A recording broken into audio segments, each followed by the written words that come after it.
గన్నవరం వంశీ పాపాల పుట్ట బద్దలైంది. తాడేపల్లి డెన్ జగన్ 2.0 నీ డైరెక్షన్ లో నీ కనుసన్నల్లో పనిచేస్తా ఉన్న బ్రోకర్ వంశీ కటకటాల పాలయ్యాడు. పెద్ద సైకో డైరెక్షన్ లో చిన్న సైకో కటకటాల పాలయ్యాడు.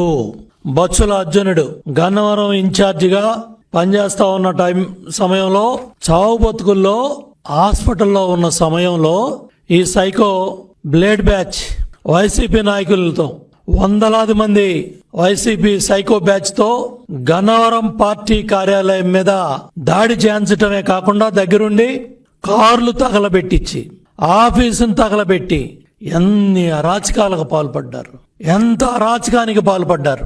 స్వయంగా అక్కడ ప్రజలందరూ కూడా జగన్ రెడ్డి మొన్న ఎన్నికల్లో వంశీని ప్రజలకు పరిచయం చేస్తూ మంచివాడు, సౌమ్యుడు, నాకు స్నేహితుడు, మంచి స్నేహితుడు అంట. 33,000తో ప్రజలు ఓడిచ్చారు.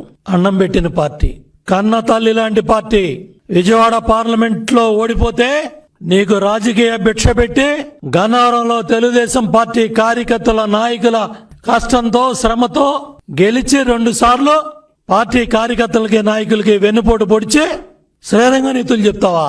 నువ్వు చేసిన అరాచకాలు, నువ్వు చేసిన దోపిడీ, భూ కబ్జాలు, విమానాశ్రయం బాధితులు, అక్కడ భూములు ఇచ్చిన బాధితులు వాళ్ళ భూములు కూడా కొల్లగొట్టి గ్రావులు అమ్ముకున్నావు. సెంటు పట్టా పేరుతో పేదవాడికి ఇచ్చిన పొలం కూడా 10 లక్షలది 50 లక్షలకి ప్రభుత్వానికి అంటగట్టి మళ్ళీ మెరక పేరుతో 100 కోట్లు దోపిడీ చేసావు. పోలవరం మట్టి, పట్టిసీమ కాలవ, పందికొక్కుల్లాగా నువ్వు నీ అనుచరులంతా కూడా దోచుకున్నారు.